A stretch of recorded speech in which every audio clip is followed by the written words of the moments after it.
Hi friends, it's your old pal Papa Dale here once again with another episode in the series Christ versus Culture. Title of this episode is How Can the Bible Be Trusted? Well, we're going to talk about that.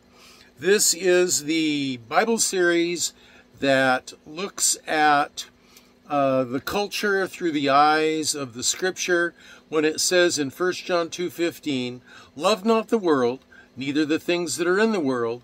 If any man loves the world, the love of the Father is not in him." That means that we are supposed to more highly prioritize Christ in our life than anything else in the entire world.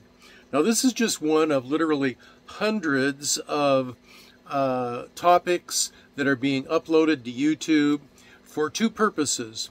Well, first of all, they come from the Bible, and they come from articles that I've written about these topics.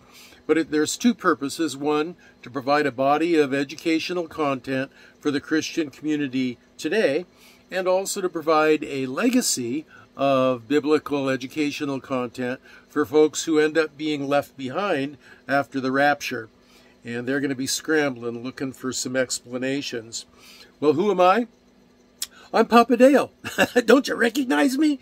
It's the same face all the time, right here on this channel. Papa Dale, that's me.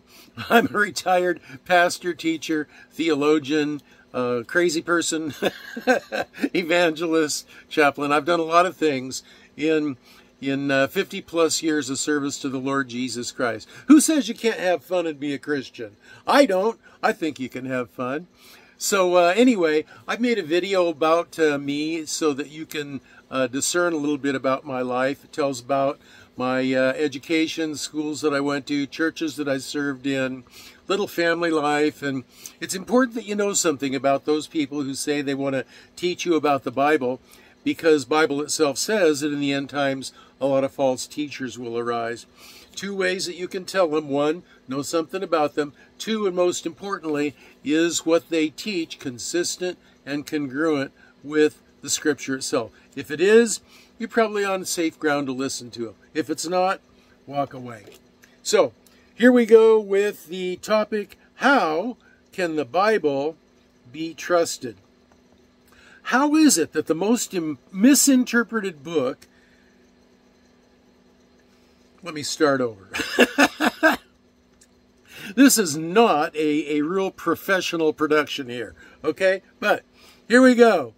How can the Bible be trusted? Starting over. How is the most misinterpreted book the single source of all truth? Who gets to decide which is the truth? The Bible is not only the source of truth. Truth is found in many places of God's creation, but the Bible is just the only source of pure truth. All other sources are mixtures. Oh, let's see. All other sources are mixtures. They contain error mixed in, and the result is a mashup of enough error that salvation becomes not possible. So why are there differences in interpretations that sometimes occur? Well, for a large number of reasons, but the three largest are: one, sinful human minds pervert the teaching of Scripture because they don't like that it teaches against the sin that they love. Quote, "Those who are unlearned and unstable wrest, twist, misinterpret intentionally, as they do also the other Scriptures unto their own destruction." 2 Peter 3:16. The second largest reason that misinterpretations occur is unregenerate people who are trying to interpret the Word of God. Unregenerate people will always be led into error because they do not have the Holy Spirit within them. See, Jesus promised the Holy Spirit would lead believers into all truth. John 16:13. And Paul says that, quote, "But the natural man receiveth not the things of the Spirit of God, for they are foolishness unto him, neither can he know them, because they are spiritually discerned." 1 Corinthians 2:14.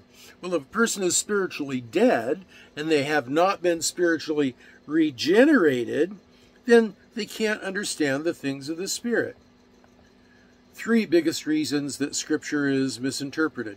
The Spirit of God protects the knowledge of the essentials, but many other ideas are left up to the individual.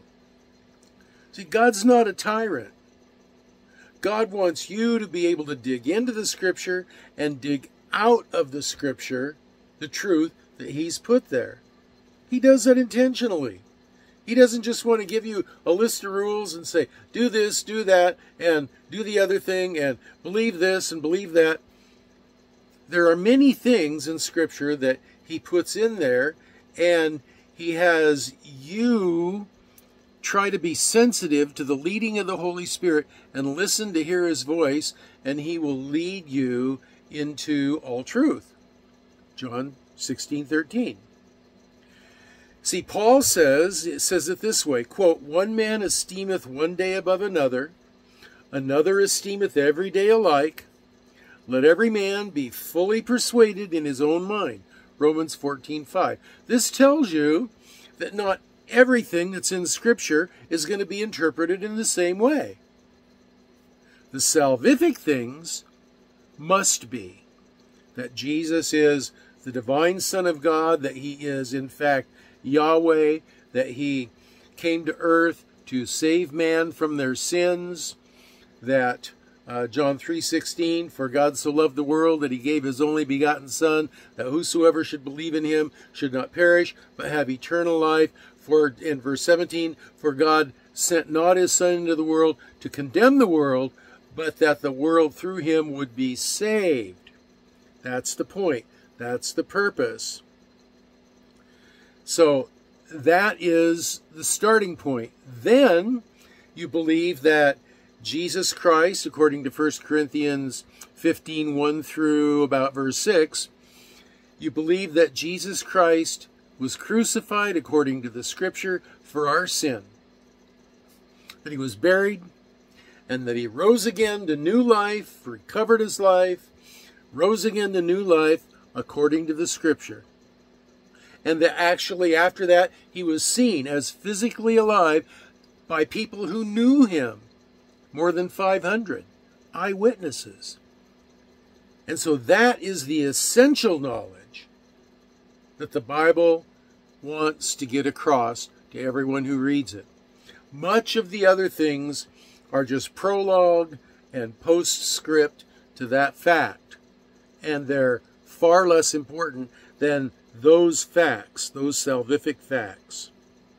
The essentials of the faith that I just described, the way of salvation, are clearly articulated in plain, common, understandable language in the Bible.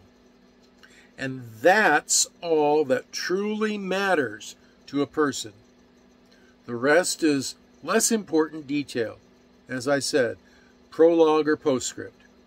Now, in-house discussions are sometimes held about them, but for the most part, it is the non-believer looking for an excuse to continue their life pursuing the sin they love who makes these differences an issue.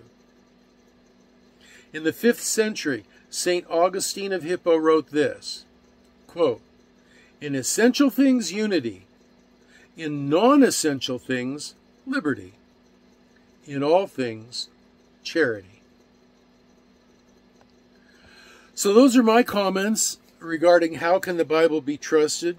If you have comments, questions, or prayer requests, you can leave them down below. And if they're going to be really lengthy, go to my Facebook page and leave them there. There's a link for that below. If you want to review these notes more slowly, there's a link for the lesson notes as well.